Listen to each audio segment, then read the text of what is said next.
பிரச்சனை மொழியை பாதுகாக்கிறதுக்கு தமிழ்நாடு முதலமைச்சர் நடவடிக்கை எடுக்கிறதா நீங்க சொல்லிருக்கீங்க.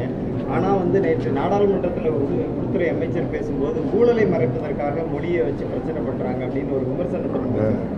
நான் அதுக்கு சொல்லணும்னா 100 விஷயங்களை என்னால் சொல்ல முடியும். அதுக்கு என்ன எடுத்துக்கிட்டாங்க, அது தேவையில்லை. அது நாடாளுமன்றத்தில் பேசினது நாடாளுமன்றத்தில் பதிச்சுடுவாங்க. சட்டப்பேரவையில் சபாநாயகர் ரொம்ப அன்பானவர், அதே நேரத்தில் ரொம்ப கண்டிப்பானவர்னு முதல்வர் சொல்லியிருக்கிறாங்க. எப்படி பாக்குறீங்க? கூடுதலாக கொஞ்சம் கண்டிப்பு இருக்கிற மாதிரி எதிர்கட்சி தலைவர் சொல்றாரு. யாரை கண்டிப்பது? எல்லாருக்கும் உரிய நேரத்தை கொடுக்கணும். எல்லாருமே அவங்க அரசியல் கட்சியிலிருந்து வந்ததுனால அதன் நிமித்தம் சில இதுகளை அவங்க உருவாக்காங்க. சபாநாயகர் என்ற முறையில் மாண்புக்கு முதல்வர் முழு சுதந்திரம் கொடுத்து ஜனநாயக ரீதியில் நடத்த சொல்லியிருக்காங்க.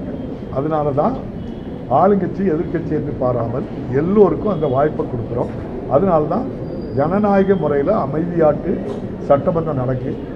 இந்த ஜனநாயக காற்றை 38 வருஷத்துக்கு பிறகு இந்த முதல்வர் வந்ததுனால நான் ஏற்கனவே சட்டமன்றத்தில் சொன்னது தான், ஒரு முறை கூட இப்படி நடந்துக்கன்னு எனக்கு அறிவுறுத்துறது.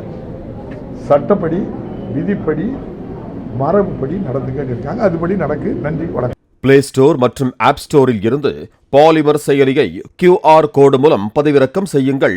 செய்திகளை உடனுக்குடன் பெறுங்கள்.